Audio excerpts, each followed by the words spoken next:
Иако надвор е многу жешко, овде ни е пријатно, иако јас, гледајќи ги сега степените тамо на интернет, попрво би посекал да бидам во Берово или не знам Маврово, пошто како што видов, моментално е 28 на кај 30 веќе оди во Скопје, а 10,5 часот.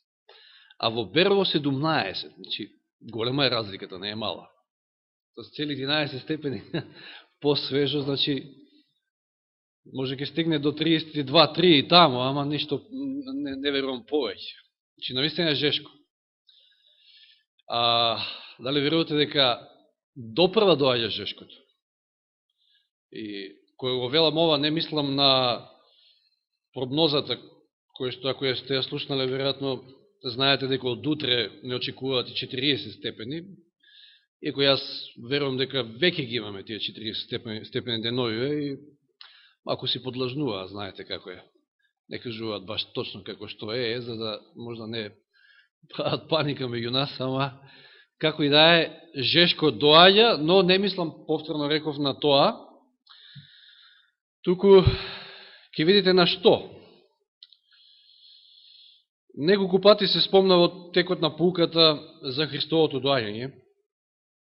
Сите ние сме чекатели, сите ние веруваме дека е близу неговото доаѓање, а што тоа со себе ќе донесе? Значи, веќе рековме, Исус овој пат ќе дојде во сета своја слава, како цар на царевите, господар на господарите, да си ги земе своите. Но што тоа со себе носи? Значи, еве, ќе отвориме најнапред во Прво Солуњаните 5 глава, први и втори стих, Прво Солуњаните 5 глава, 1 и 2. А што се однесува за времињата и настаните, браќа, немате потреба да ви се пишува. Имаме ли потреба ние да некој ни каже дека Исус доаѓа?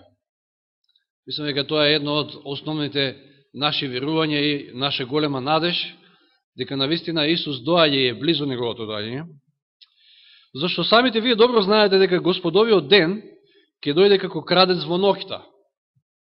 Значи, ние знаеме дека Исус доаѓа, но кога ќе дојде, не знаеме. Но според знаците, па и според ова што се случува во природата, факт е дека е близу неговото доаѓање. И ќе станува се пожешко колку е близу неговото доаѓање. Во второ послание Петрово, во 3 поглавје, читаме од 8 до 10 стих. Второ Петрово, 3 поглавје, од 8 до 10. Но едно не смее да ви биде непознато, значи слични зборови. Возлюбени, дека за Господа еден ден е како 1000 години и 1000 години како еден ден. Може би некои од нас, постари верници, поготово се изморени на некој начин од чекање, но Господ доаѓа. Вели 9 стих, Господ не го заборава тоа што го ветил, а тој ветил во Јованово Евангелие 14 глава, го читаме првите 3 стиха, дека отишол да ни подготви место и кога ќе подготви, ќе дојде. Тоа е неговото ветување. Значи, Господ не го заборава тоа што го ветил, како што некои мислат за тоа бавење. Туку го покажува своето трпение кон вас, кон сите нас.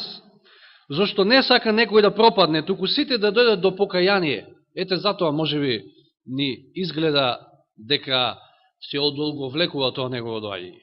Бог е трпелив, долго трпелив, милостив, многу милостив. Чека на нас да дојдеме до покаяние. А Господовиот ден, еве во 10 стих, ќе дојде како крадец во ноќта. Слични зборови како во Солуњаните. Само што овде се надополнува со следново. Во тој ден небесата ќе поминат со голема бучава, а вжарните стихии ќе се распаднат и земјата ќе изгори со сите дела што се во неа. Видите ли колку жешко ќе биде? Се ќе изгори. Значи, второ послание Петрова, 3 глава, од 8 до 10 стих. Толку жешко ќе биде, што се ќе изгори. Господ ќе ја прочисти оваа загадена планета. Исаија 13 глава, Исаија 13,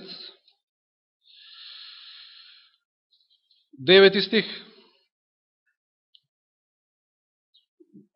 Значи, уште една дополнување овде на ова што го зборуваме. Ете, доаѓа лутиот Господов ден, гнев и јарост, за да ја претвори земјата во пустина, за да ги истреби грешниците од неа. 11 стих. Ќе го казнам светот за злото, безбожниците за беззаконието, ќе ја докрчам горделивоста на горделивите, ќе ја понижам надоеноста на силниците. Малахија 3.2, оној познат текст. Малахија 3 глава 2 стих. Што не вели овде словото? Значи Малахија 3.2. Но кој ќе го издржи денот на неговото доаѓање? И кој ќе устои кога тој ќе се јави? Зашто тој е како огнот на леарот и како пепелницата на белачот. И Евреите 12.29. Послание до Евреите 12 глава 29 стих. Овој стих е повеќе од јасен. Зашто нашиот Бог е оган што проголтува. Иако се сетите на темите од браќани за Господовата слава, не станува збор за палење, за горење, како еден обичен пожар, не, него во момент ќе не снема, како никогаш да не сме постоеле. Не дај Боже да се случи тоа со нас, но тоа е таа слава. Значи, Господ Исус доаја со сета своја слава. Ама што ќе биде со нас? Гледаме дека ќе изгори целата планета, се ќе се запали. Каде ќе бидеме ние и што ќе биде со нас? Многу битно прашање, зарем не? Значи, нашиот Бог е оган што проголтува.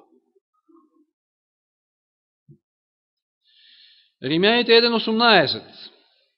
Иде тој голем и страшен ден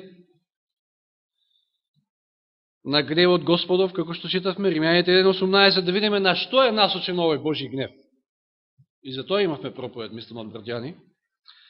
18 стих од Римјаните 1 глава, вели, зашто Божиот гнев се открива од небото на секоја безбожност и неправда на луѓето, кои со неправда ја задржуваат вистината. На што е насочен Божиот гнев? На безбожност и неправда. Беззаконие со еден збор или грев со еден збор. Божиот гнев е насочен на гревот. И Господ еден ден ќе ја очисти оваа планета од гревот и се што е грешно. Затоа што има на ум да ја создаде повторно, нова.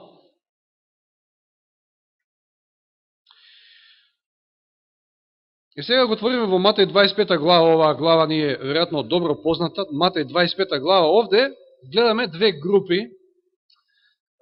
Имаме поднаслов Судниот ден, барем во овој превод од Константинов, од 31 стих тамо, значи тој дел е овде назначен како Судниот ден. Исус овде ги дели на лево и на десно и на лево луѓето. Една проста поделба на овци и на јарци. И вели во 41 стих, значи од 25 глава Матеј, тогаш ќе им рече на оние од левата страна, значи на јарците, одете си од мене проклети во вечниот оган, приготвен за ѓаволот и за неговите ангели. Што вели овој стих? Вечниот оган, оганот кој ќе спали, ќе проголта се, таа Господова слава, е приготвен, тој оган за ѓаволот и неговите ангели. И гревот, како што видовме. Но, за жал, ќе има мноштво на луѓе кои што ќе завршат таму, заедно со ѓаволот и ангелите. Значи, Бог не приготвил оган за луѓето. Не, Господ не возлюби со вечна љубов, од секојаш не љуби, со таа љубов и како резултат на тоа го прати својот син, не го поштеди својот син, да дојде, да загине, да го положи својот живот за нас, за да ние можеме да живееме, а не да завршиме таму кај ѓаволот и неговите ангели, за кој што е крај. Мислам, нема веќе покаяние. Но Господ е милостив, читавме. Чека на нас да се покаеме, а не да изгинеме. Значи, ако Божиот гнев, ако тој оган кој што голта е наменет за гревот и нормално за ѓаволот и неговите ангели. Тогаш, како ние да се избавиме, како ние да не се најдеме таму? Едноставен одговорот, значи, како што гледаме, ако сме прилепени до гревот, ако останеме прилепени до гревот, ние ќе завршиме таму кај што ќе заврши гревот. Господ ќе очисти оваа планета, но чистејќи ја гревот, ќе мора и нас да не проголта тој оган. Но, значи, треба да се одвоиме од гревот, еве каде паѓа, значи, онаа теорија која што се вовлече во нашите редови, дека, па ние ќе си грешиме до второто Христово доаѓање. Па ако ние грешиме до второто Христово доаѓање, тоа значи дека остануваме со гревот, тоа значи дека ќе завршиме таму кај што ќе заврши гревот. Просто едноставно.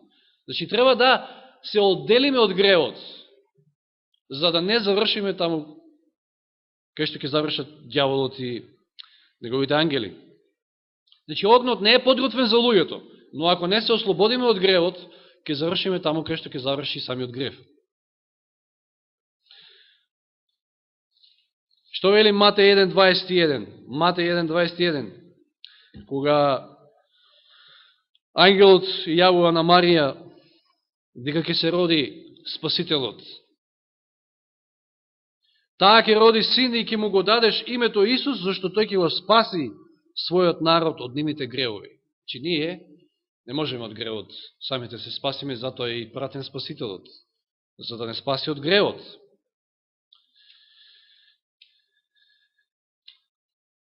Тоа е единствениот кој што, ако не ослободи, ќе бидеме слободни. Јован 8 глава таму вели. Синот, ако ви ослободи, ќе бидете слободни. Треба да се ослободиме од гревот, за да го избегнеме огнот, кој што проголтува.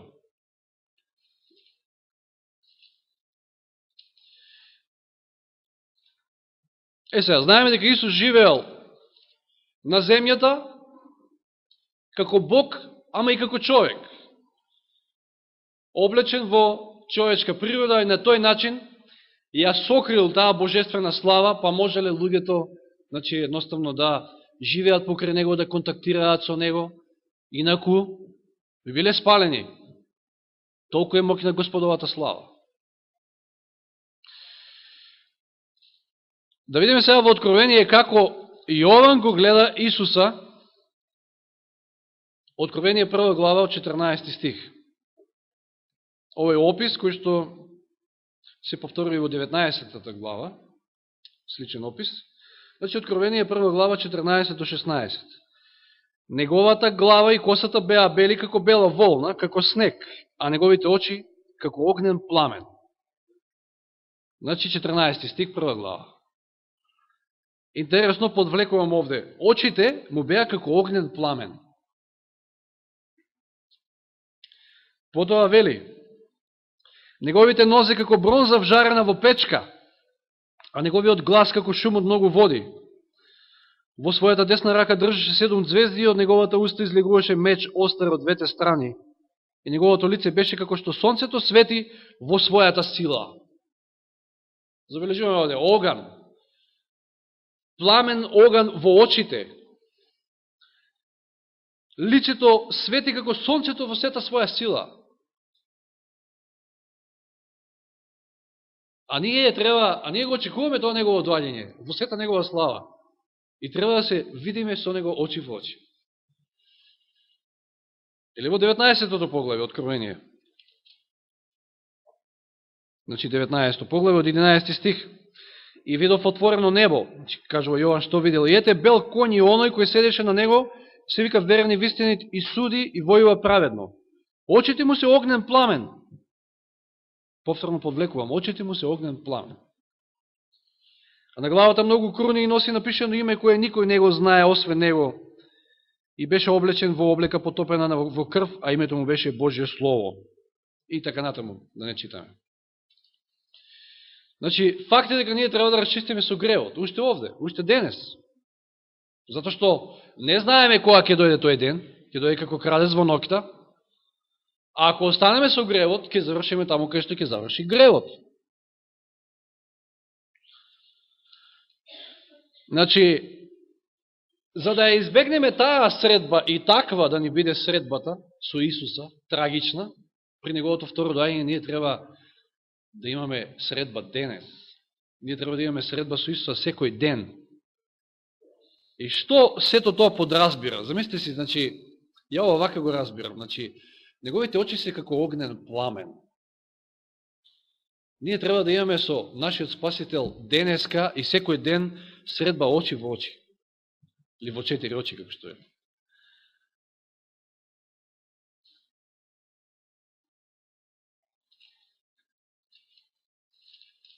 Ако имаме такви средби, и зависи како ќе одговориме на тие средби, како ќе делуваат тие средби, тогаш ќе избегнеме онаа кобна средба, да бидеме проголтени од оганот на неговата слава. Во Евреите 4 глава, отвориме во Евреите 4 глава, што пише во 12 и 13 стих? 4 глава, 12 и 13. Зашто Божието Слово, а знаеме кој е Божието Слово, и предман го прочитавме, па и проучавме Јован 1 глава, првите 3 стиха, зашто Божието Слово е живо и делотворно и поостро од секој меч, остро од двете страни, и навлегува до разделување на душата и духот, на зглобовите и на мозокот. Јас верувам и сум уверен дека ваква средба имаме секојдневно, дека секојдневно го почнуваме денот, а и го завршуваме, а и во текот на денот наоѓаме време да отвориме Божјата реч, а таа е жива и делотворна и продира во нашиот мозок, во нашите мисли, ги суди нашите мисли. Значи, исто како да имаме средба со Исуса очи во очи, тој продорен негов поглед, очите му се огнен пламен. Треба да дозволиме да тој оган го спали гревот во нас, за да не спали и нас на крајот. Го проголта гревот.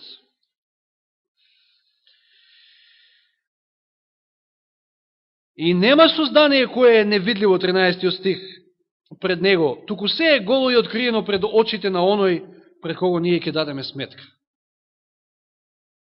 Јас можам вас да ве лажам. Јас можам со вас да манипулирам, за да се извлечам некако, се покријам. И навистина, ако сватиме дека треба да избегнеме таа средба очи во очи, тогаш ние треба да имаме секојдневна средба со Исуса, со Божието Слово, со речта, искрено, понизно, знаејќи дека се не, мислам како на рентген сме пред него, значи, рентген е можда слаба споредба. Баш буквално како оние снимки денеска што ги прават компјутерски, ќе ве легнат таму и во 3D ќе ги видите своите органи, се, буквално. Па зарем не вика псалмистот дека ми ги знаеш и бубрезите, ама буквално се. Исус не снима на рентген. Можем ли ние нешто да скриеме од него? Чудно е што има луѓе кои што избегнуваат средба очи во очи со вас, не сакајќи да признаат нешто, а се надеваат дека лесно ќе поминат во онаа средба таму на крајот, во Господовиот ден.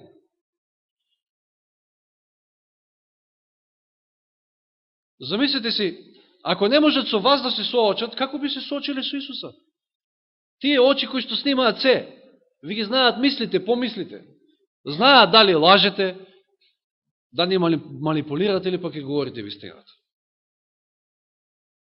Еве да отвориме Псалм 139. Псалм 139. Потребни се ваквите средби, за да го одвоиме, односно Бог ни помогне да се одвои гревот од нас.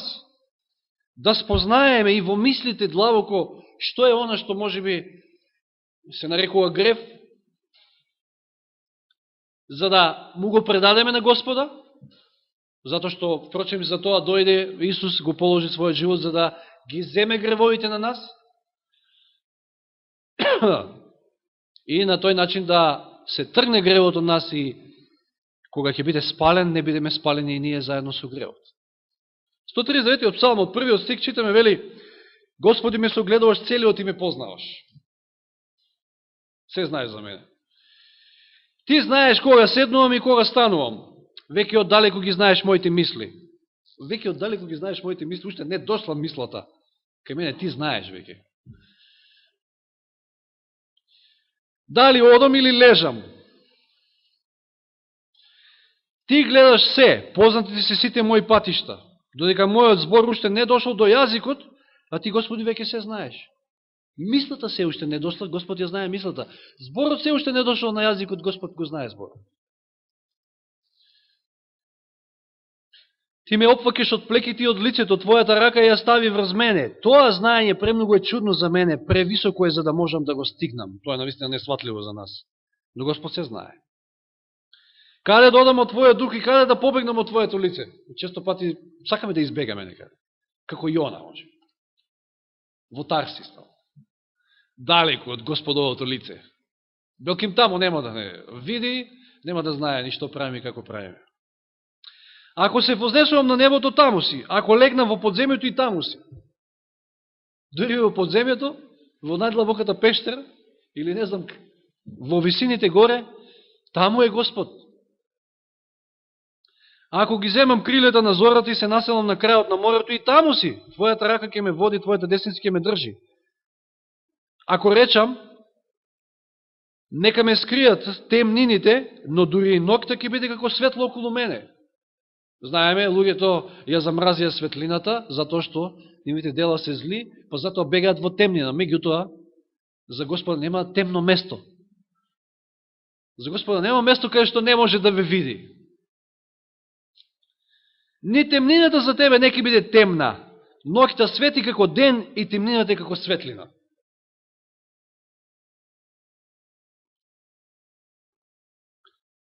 Да, може би е драматична, може би е страшна, како да кажам, таа средба со Исуса, но имајќи го предвид фактот дека тој е Господ милостив, многу милостив и чека на нас, многу трпелив, за да дојдеме до покаяние. Затоа што целта му е да го одвои гревот од нас, за да не завршиме таму кај што ќе заврши гревот. Тогаш, секој дневно треба да имаме оваа средба, затоа што тоа ќе ни помогне да не се случи онаа кобна средба. Односно, кога ќе дојде во сета слава, да ние радосни го пречекаме. Да речеме, еве го нашиот Спасител. Но тоа е само во случајот ако го се тргне гревот од нашиот живот. Значи, подобро е очи во очи денеска, отколку очи во очи тогаш. Да се подсетиме во Излез, или втора Мојсиева, во 33-тото поглавје, на онаа средба на Мојсија со Господа, кога побарал да ја види Господовата слава. И Господ поминал. Еви, не мора да... Или еве, ќе отвориме во 33-тото поглавје, значи, поминал Господ, ама Господ, за да го заштити Мојсија, го ставил таму во процепот на карпата, па и го покрил со својата рака, и потоа за момент само ја тргнал раката, за да Мојсей го види Господа во плеките, зашто никој не може да го види во лице и да остане жив.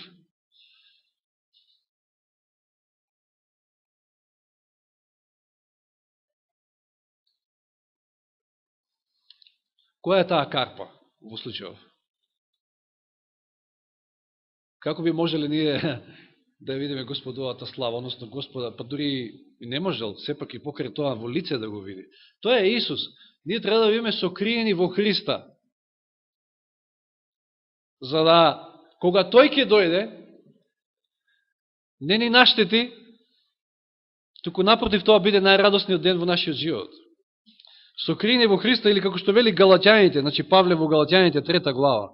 Отворете во Галатјаните 3 глава, 27 стих. Галатјаните 3:27.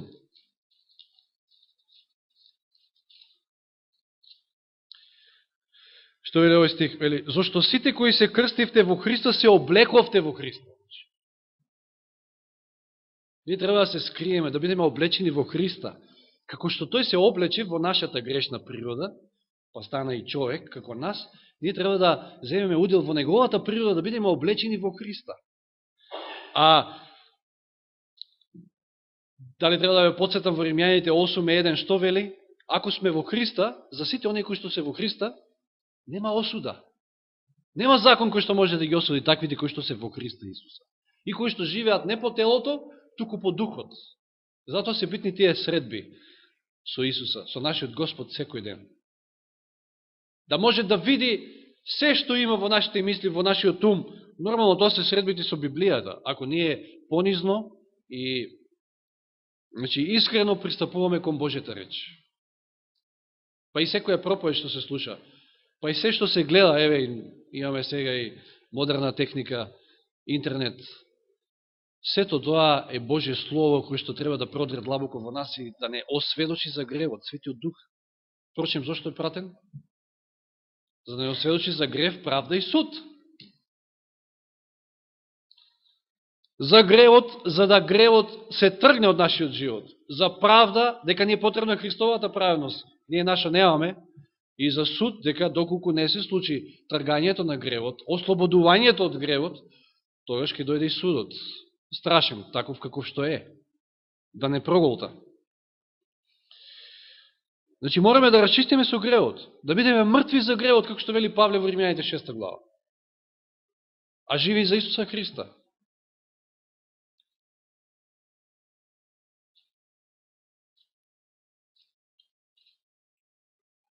Инаку ќе се случи она што во Исаија го прочитавме, ќе да се навратиме пак во Исаија 13 глава, 9 стих, ете доаѓа лутиот Господов ден, гнев и јарост, за да ја претвори земјата во пустина, за да ги истебри грешниците од неа. Иако тоа Господ не го сака. Господ чека на покаяние на секој. Тој сака повеќе од се, сите да бидеме спасени.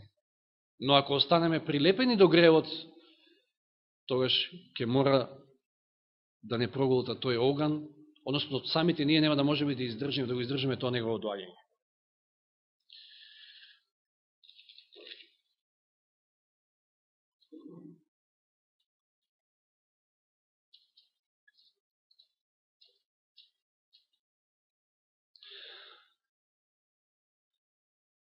Ако сме скриени во Христа, ако со вера му пристапуваме секој ден, ако ги имаме тие средби очи во очи, тогаш не само што Господ ќе го прочисти, ќе го изгори гревот во нас, ќе го спали, ќе го проголта, ќе бидеме чисти, туку и многу полесно ќе ги поднесуваме маките, ќе ги поднесуваме сите оние проблеми животни. Знаете дека едно огромно ветување во 43-тото поглаве од Исаија, ќе го прочитаме, Исаија 43, од 1 до 3. И сетете се, читајќи ги овие стихови, сетете се на искуството на Седрах, Мисах и Авденаго, имавме и за тоа проповед баш. Огнено крштение, се викаше. 43-тото поглаве вели, сега вака зборува Господ, кој те создаде Јакове, кој те створи Израеле, не бој се зашто јас те откупив, те повикав по име, ти си мој. Кога преминуваш преку вода, со тебе сум. Или преку река нема да те потопи. Ако тргнеш низ оган, не ќе изгориш, пламенот нема да те опали. Зашто јас сум Господ твој Бог, Израелов светец, твој спасител. Седрах, Мисах и Авденаго воопшто не ги опалил, воопшто не ги, како што велеше во една прилика еден брат, наш проповедник, воопшто не ни, кога излегли од таа печка, не ни мирисале на оган. Знаете како е кога стоите покрај оган, само пак се умириш. Не ни мирисале на оган, а камо ли да ги опали огнот. А тоа е затоа што биле во Христа. Затоа што биле верни, како и Данило. Значи, секојдневно имале средба со Господа, очи во очи. Дозволиле да тој грев биле спален во нив. Така да после тоа никаков оган не им можел ништо. Огнот има прочистувачко дејство. И токму и потребно и тоа огнено крштение во нашиот живот. Знаете, Јован во една прилика ќе каже дека јас крштевам со вода. Меѓутоа, оној кој што доаѓа по мене, кој што е поголем од мене и кој што беше пред мене, тој ќе ве крсти со Дух Свети и со оган. И ова спаѓа токму она, што го кажавме, едно од работите е тоа. Ќе не крштева со оган, ќе го спали, ако ние дозволиме, ако ние се покаеме за нашиот грев, ако признаеме, ќе го спали, ќе го проголта гревот во нас. Ќе не очисти, да бидеме чисти. Или воспротивно, значи, или ќе бидеме скриени во Христа, како Мојсе во карпата, па не му наштетила Господовата слава, или пак, како во Откровение 6 глава, еве да отвориме, Откровение 6 глава, 14 стих, па до 17 ќе читаме, ќе се случи следново, на тој голем и страшен ден. И небото се истрага како книга што се свиткува, значи Откровение 6:14. И сите гори и сите острови се помести од своите места. И земните цареви, големците, војсководците, богатите, силните, и секој роб, и секој слободник се сокрија во пештерите и по горските камењари, велејќи им на горите и на карпите. Паднете врз нас и скритени од лицето на оној кој седи на престолот и од гневот на јагнето. Зашто дојде великиот ден на неговиот гнев и кој може да се одржи? Видовме кој може да се одржи. Секој оној кој што ќе дозволи да тој оган, тие пламени очи, блаво го погледнат во неговите мисли, во неговиот ум и разум и го очистат од секој грев, од секој грешна мисла. Тој ќе се одржи во овој ден. И нема тогаш да вели, паднете камења, или ќе се крие во пештера, затоа што тој е сокриен во Христа. Тој е облечен во Христа. Тој доживеал и огнено наново раѓање, крштевање ноз. И на крајот ќе привршиме со еден цитат од Копнежот на вековите, во кој што имаме еден пример, значи со средбата меѓу Јаков и Исав. Се наоѓа на 65-та страна од овој превод или на 108-та, мислам дека беше оригинална страна. Вели вака, јас на вистина ве крштевам со вода за покаяние. Значи, тој е текст од Матеј 3:11, што претходно го споменав. Јован вели, Јован крстител, јас на вистина ве крштевам со вода за покаяние, говорил Јован. Но оној што доаѓа по мене е поселен од мене. Јас не сум достоен да му ги понесам ни обувките. Тој ќе ве крсти со Свети Дух и со оган. Пророкот Исаја рекол дека Господ ќе го очисти својот народ од неговите гревови со духот кој суди и спалува. Господовата реч упатена до Израел гласела: ќе свртам раката своја над тебе да го очистам твојот троскот, да ја отстранам од тебе секоја примеса. Тоа од Исаја 4 глава. За греот, каде и да се најде, нашиот Бог е оган кој што спалува, кој што проголтува. Значи, за греот, Господ е оган кој што спалува и проголтува. Тоа е оној стих што го читавме во Евреите 12:29. Божиот Дух ќе го уништи гревот во сите што ќе се подчинат на неговата сила. Но ако луѓето цврсто се држат до гревот, тогаш тие се идентификуваат со него. Тогаш Божјата слава, која го уништува гревот, мора да ги уништи и нив.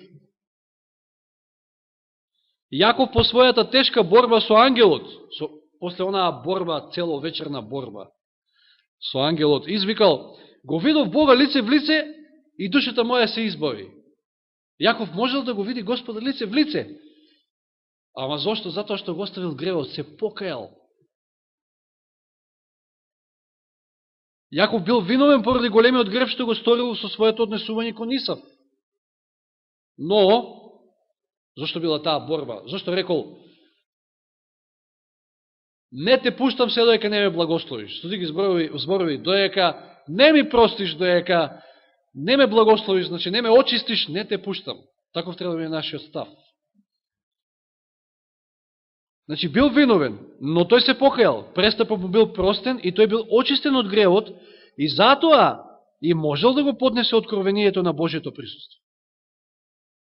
Ако имаме се уште непокајан, неоставен грев, тоаш нема да можеме да го издржиме Божието присуство.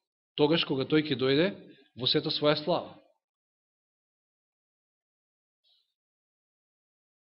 Меѓутоа, секојаш кога луѓето доаѓале пред Бога, а намерно негувале зло, биле уништени.